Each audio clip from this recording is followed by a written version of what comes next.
When people talk about marriage, they often speak about the big moments, the weddings, the anniversaries, the children, the milestones that make it all look picture perfect from the outside. But no one really talks about the quiet years. The ones where love isn't loud anymore, where conversations turn into nods, and where you start to wonder if the person sitting across the table from you still remembers how to look at you the way they used to. My name is Claire. And for 12 years, I lived beside a man who loved me more deeply than I ever realized, but I only understood that after he was gone. If someone had told me years ago that my husband was lying to me, I would have defended him without hesitation. Mark wasn't the kind of man you'd easily suspect. He had gentle eyes, a calm voice, and the kind of steady presence that made you feel safe just by sitting next to him. We built a life together in a small town called Willow Creek, a place where everyone knew everyone, where neighbors brought each other pies on Sundays, and where quietness wasn't loneliness, it was just part of life. For the first 8 years of our marriage, everything felt ordinary, in the best way. We'd wake up early, share coffee in the kitchen before work, talk about our plans for the weekend, and fall asleep watching some old show we both loved but never finished. Mark worked as a mechanic, and I taught part-time at the local elementary school. We didn't have much, but we had enough, and I used to think that was all we'd ever need. But love doesn't disappear in one moment. It fades quietly, like the slow dimming of light at the end of the day. You don't notice when it begins, not exactly. You just start feeling like something's missing, and then you start blaming yourself for it. It started around our 9th year together. Mark began coming home later than usual. He'd say there was extra work at the shop, that someone's car broke down on the highway, that he couldn't just leave a customer stranded. At first, I believed him. That's the kind of man he was, responsible, helpful, dependable.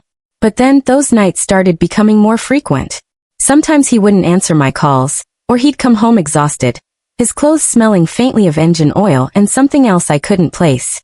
One evening I asked him, "Is everything okay at work?" He smiled in that tired way of his and said, "Yeah, just a lot going on, Claire. You don't need to worry."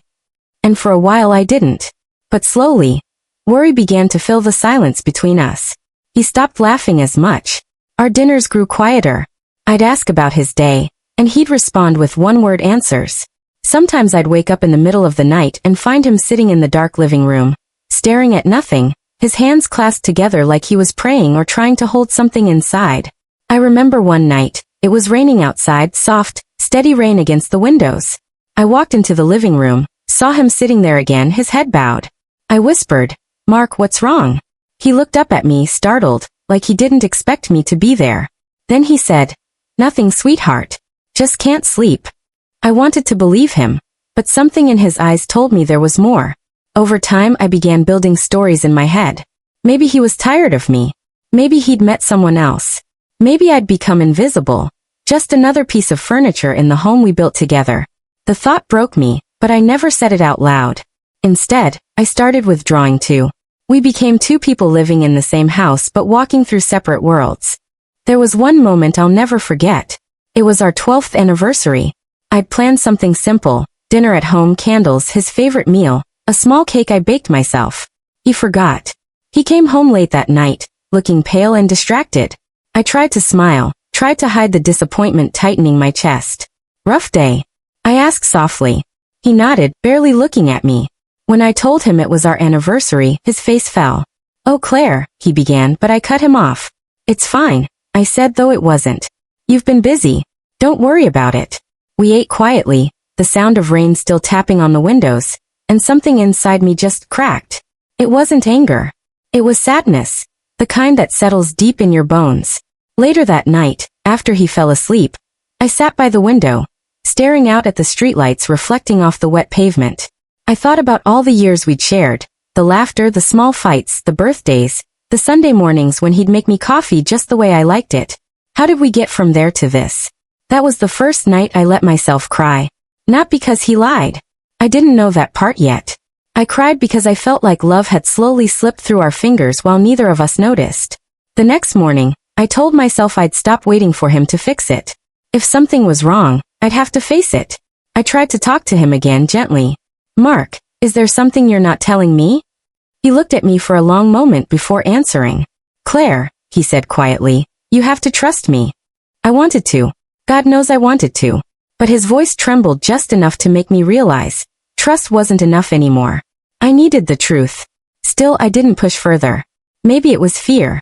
Maybe I wasn't ready for whatever truth waited on the other side. So, I waited. Weeks turned into months. His late nights continued, and my doubts grew roots.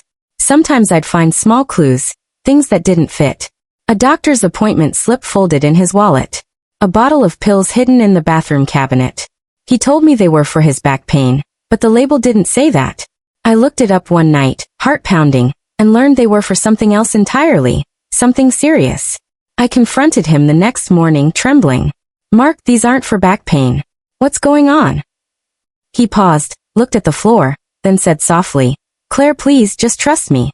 I'll explain everything soon. Soon. That word became a ghost in our house. It lingered in the air, haunting me every time he walked out the door. There were moments when I almost convinced myself it didn't matter. He was still kind. He still kissed my forehead when he left for work. He still asked if I needed anything when he went to the store. But beneath those small gestures, I felt the distance. The invisible wall between us that grew higher each day. And yet, despite it all, I still loved him. Maybe that's what love really is.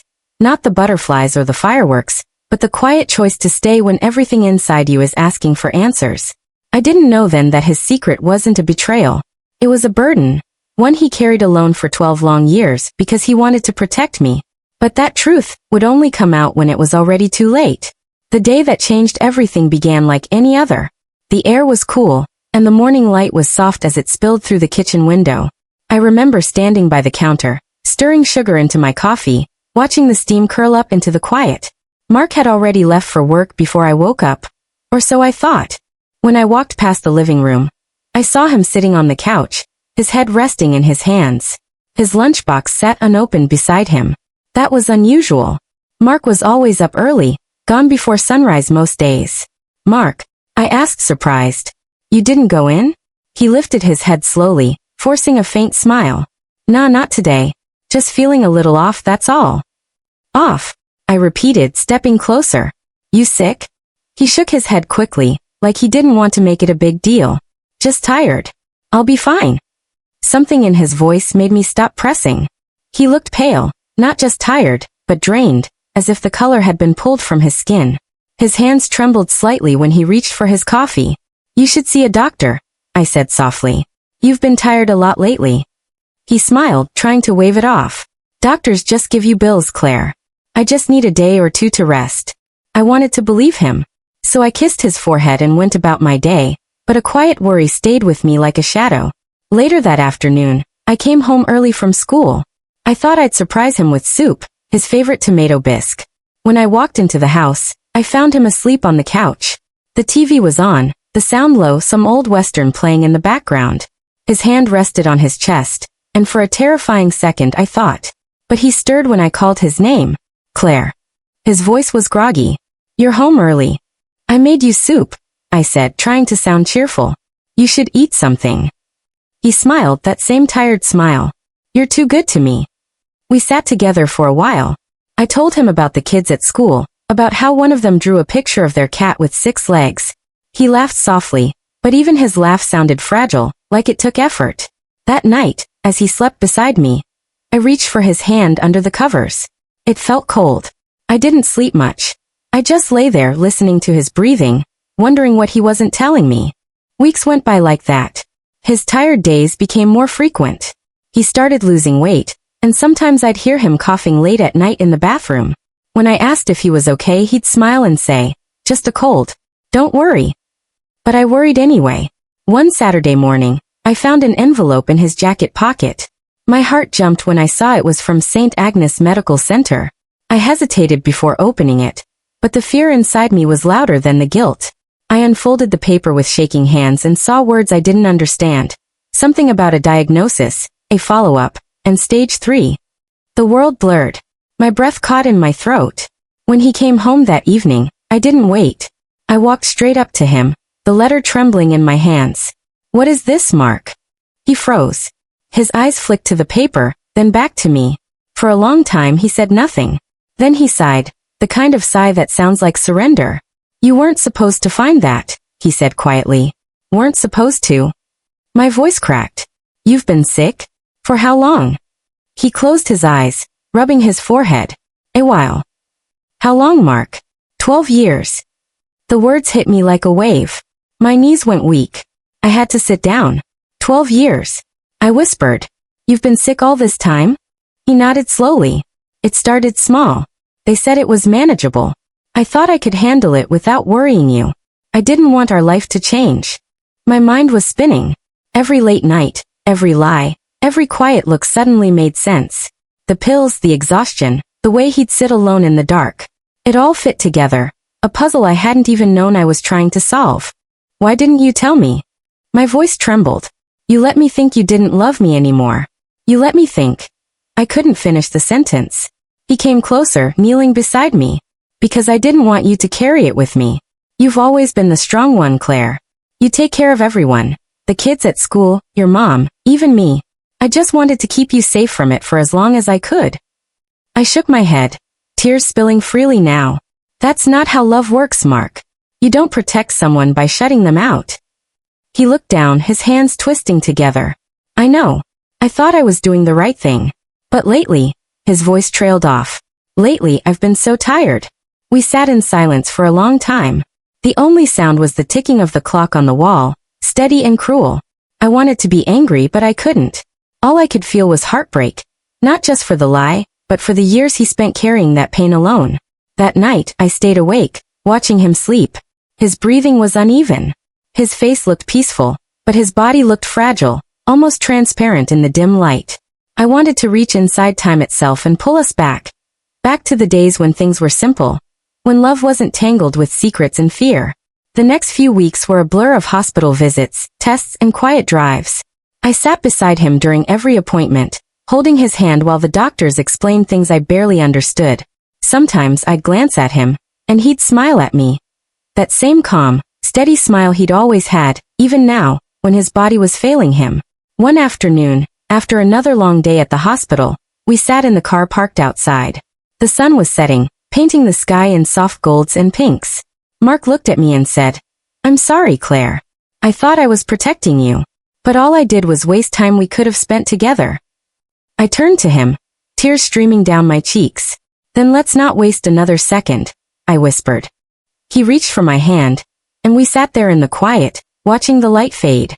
For the first time in years, there were no lies between us. But deep down I knew. Time was no longer something we had much of. The next few months felt like living between two worlds, one filled with quiet hope, and the other shadowed by an unspoken fear. Every morning, I'd wake before the sun rose, just to watch him sleep. I'd trace the lines on his face, the way his eyelashes rested softly against his cheeks, and I'd think about all the mornings I took for granted. He was different now, but in a strange way, more open than ever before. We talked again, really talked. He'd tell me about his childhood, about how he used to fix old bicycles for the kids in his neighborhood, because he couldn't stand seeing anyone left out. He laughed more, even when the laughter ended in a cough. It was during one of those mornings, when the house was quiet except for the sound of birds outside, that he said something I'll never forget. You know, Claire, he said softly. When I first found out, I wasn't scared of dying. I was scared of leaving you alone. I tried to smile through the tears gathering in my eyes. You're not leaving me, I whispered. We're going to fight this together. He nodded, but there was a sadness in his eyes, the kind that comes from knowing something you wish you didn't. We spent more time at home after that. The garage, where he once worked long hours, grew quiet. The smell of oil and metal faded, replaced by the soft scent of the candles I started lighting in the evenings. I'd read to him sometimes, old love stories mostly, and he'd listen, smiling faintly, his head resting against my shoulder. Every once in a while, I'd see that spark of his old self. He'd crack a small joke or tease me about the way I burned toast. Those moments were golden. They reminded me that even in the middle of fear, love can still feel warm, still feel alive. But love, no matter how strong, can't always stop what's coming. One evening I was cooking dinner, chicken soup, when I heard a loud crash from the living room. I ran in and found him on the floor, struggling to breathe. The pot on the stove boiled over, but I didn't even notice. I knelt beside him, holding his face, my voice trembling. Mark, can you hear me? Stay with me, please. His lips moved, but no sound came out. His eyes searched for mine, full of pain and apology. The next few minutes were a blur, calling 911, the sound of sirens, the flashing red lights against the walls, the paramedics' urgent voices. I followed them to the hospital, clutching his jacket to my chest. The smell of him lingered on it, soap, oil, and something uniquely him. At the hospital, time stopped meaning anything. I sat in that waiting room, staring at the sterile white walls, praying in whispers I didn't even know I remembered. When the doctor finally came out, his expression told me everything before he spoke. "He's stable," he said gently, "but the cancer has spread further than we expected. He'll need to stay here for observation." I nodded, unable to speak. I just wanted to see him. When they let me in, he looked so small in that hospital bed. Tubes, wires, monitors. Things that made him look less like my husband and more like a fragile shell of the man I loved. But when he saw me, he smiled weakly. "Hey," he whispered, his voice rough. "Guess I scared you, huh?" I laughed through my tears, holding his hand tightly. "You have no idea." He chuckled softly but then grew serious. "Claire, there's something I need to tell you. Something I should have said a long time ago." My heart tightened. "What is it?" He looked away for a moment, then back at me. "Remember when I said I was working late all those years?" I nodded slowly. "I wasn't just at the shop," he said. "I was working extra jobs, night shifts at the gas station, fixing cars for cash.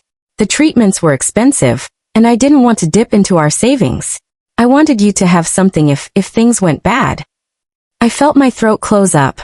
"You were doing all that for me?" He smiled faintly. "For us. I didn't want you to worry. I thought if I could just keep going, maybe it would all work out." I couldn't stop crying. My chest ached with love and guilt all at once. "All this time, I thought you were pulling away. I thought you didn't want me anymore." He squeezed my hand gently. "I never stopped loving you, Claire. Not for a second. I just didn't want my sickness to become your whole world." That night, I sat beside his bed long after he fell asleep. I held his hand, feeling the slow rhythm of his pulse beneath my fingers. The machines beeped softly in the background, the sound of borrowed time. Days turned into weeks. He had good days and bad ones. On the good days, we'd sit outside the hospital garden. He'd point out shapes in the clouds, like a child, and I'd laugh, pretending I could see what he saw. On the bad days, I'd read to him, just to fill the silence. One evening, as the sun dipped low, painting the sky in warm gold, he looked at me and said, "Promise me something." "Anything," I said. "When I'm gone, don't let this house become a place of sadness. Keep the laughter. Keep the love. Promise me you'll live." I could barely get the words out. "I promise." He smiled, eyes glistening. "That's my girl." A week later, he was gone. It happened early in the morning, just before sunrise. I was by his side, holding his hand when his breathing slowed. He opened his eyes one last time and whispered, "I love you, Claire." Then the room went still. I don't remember much after that, just the sound of the monitors, the nurses moving quietly, the doctor's gentle voice saying, "He's at peace now." Peace. That word felt like a stranger. When I went home that day, the house felt too quiet. His shoes were still by the door, his jacket hanging on the chair. The bed felt too big. For days, I wandered from room to room, touching everything he'd left behind. The half-finished crossword on the kitchen table, the mug he always used, the smell of his soap still clinging to the bathroom. Grief is strange. It doesn't come all at once. It trickles in soft and slow, until one day you realize you've learned how to live around it. It took me months before I could sit in that living room again without crying. But one morning, I opened the curtains, let the sunlight spill in, and made his favorite coffee, black with just a hint of sugar. I sat down, held the mug in both hands, and whispered, "You kept your promise, Mark. You kept me safe. Now it's my turn to live." And for the first time in what felt like forever, I felt something warm inside me again, like love hadn't died with him, it had just changed shape. It had become memory, quiet and steady, like the heartbeat of a life well loved. The seasons changed quietly that year. Summer melted into fall, and fall drifted into the kind of winter that painted the world in stillness. The town of Willow Creek always slowed down around that time. The shop lights dimmed earlier, the air smelled faintly of wood smoke, and people wrapped themselves in sweaters in silence.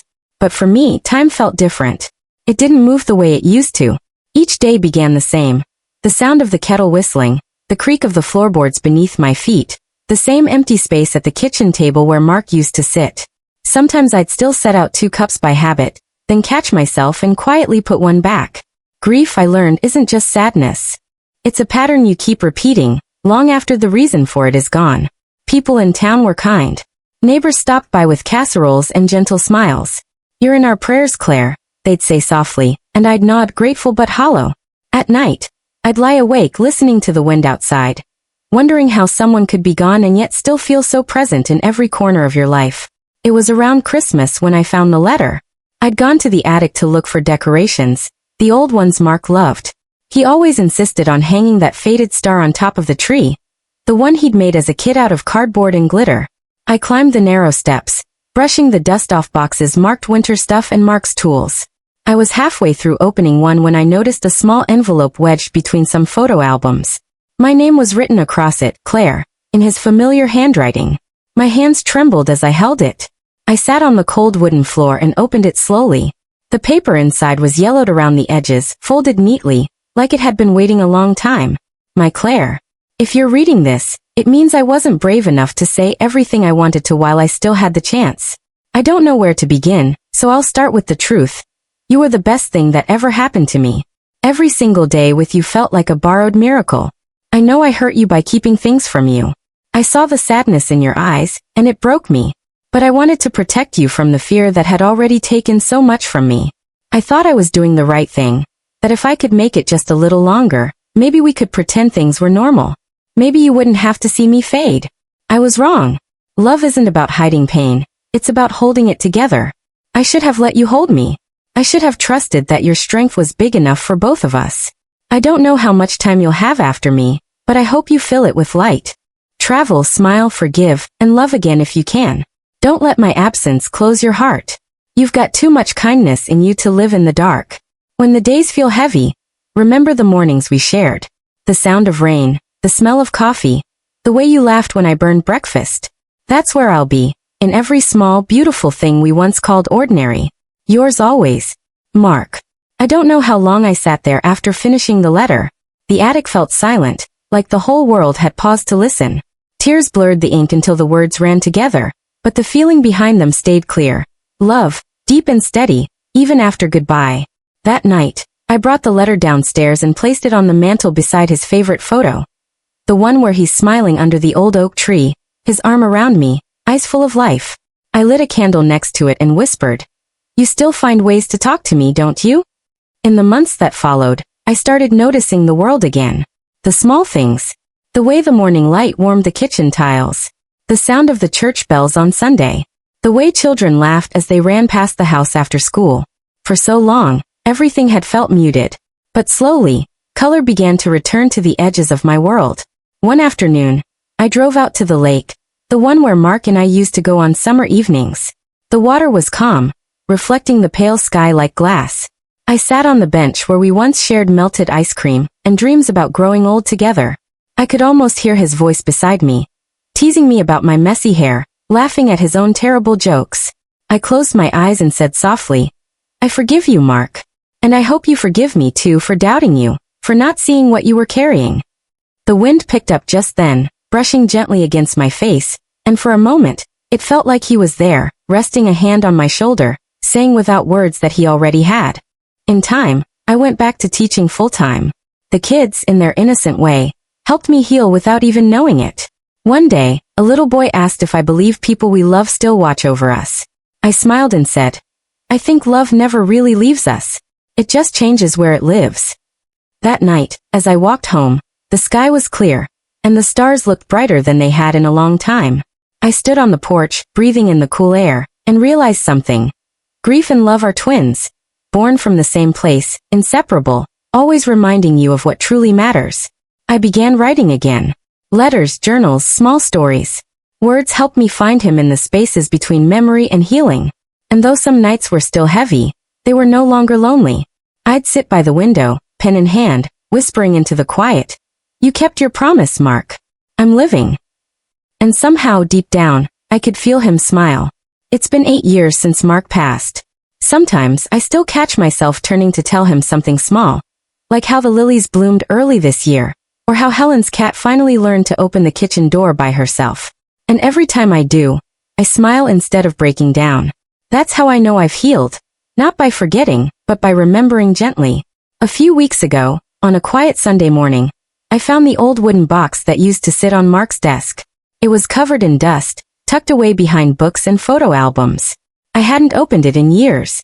When I did, I found the most unexpected thing, a blank letter, folded neatly, with my name written on the front in his handwriting. There were no words inside, just a faint scent of his old cologne. And somehow, it felt like enough. It was as if he was saying, "You already know what I'd say." And I did. I always did. That day, I decided it was my turn to write him one last letter. Not out of grief but gratitude. So I sat by the window, with the sea breeze brushing against the curtains, and began to write. My dearest Mark, it's taken me a long time to understand everything. The silence, the lies, the distance. For years, I thought love meant honesty above all else. But now I see love is also about mercy. The quiet kind that chooses to protect, even when it means hiding the truth. You lied to me, yes. But you lied because you were afraid of losing me to fear before you lost yourself to time. And though it broke me when I found out, I can finally say this. I forgive you. Not because you asked, but because love like ours deserves peace, not pain. The garden still blooms every spring, and I still plant your lilies. I talk to you when I water them. Sometimes I even laugh, remembering how you used to forget the watering can outside and pretend it was strategic. You'd be proud of me, I think. I've made new friends. I've learned to live alone without being lonely. I've learned to love life again. The little things you always noticed before I did. The smell of fresh coffee. The sound of rain against the roof. The warmth of sunlight on old hands. You once wrote that love doesn't end. It changes form. You were right. You've become part of everything beautiful in my life. You're in the waves that calm me, the morning light that greets me, and the quiet strength that keeps me standing. So this is my final letter to you, my love. Not to say goodbye, but thank you. Thank you for teaching me that love is not about how long we have someone, but how deeply we feel them while we do. Thank you for showing me that even the imperfect kind of love, the one filled with silence and mistakes, can still be the truest of all. I miss you, but it's a sweet kind of missing now. The kind that makes me smile through the tears. With all my heart, Claire. I folded the letter, walked to the shore, and placed it in a small glass jar. The tide was calm that evening, the sky painted in soft pink and gold. I let the jar float away, watching it drift into the horizon until it was swallowed by the sea. For a moment, I stood there barefoot, the water brushing over my ankles, and I felt him again. Not as a memory, but as part of everything around me. The world had grown quiet, but not empty. Just peaceful. When I walked back to my cottage, I noticed the first star appearing in the sky. I whispered, "Good night, Mark," and then like every night I turned off the lights, made my tea, and sat by the window. Outside the ocean breathed. Inside my heart did too. Because love, real love, doesn't vanish. It lingers. It forgives. It teaches us how to live again. And that was the truth his secret had left behind.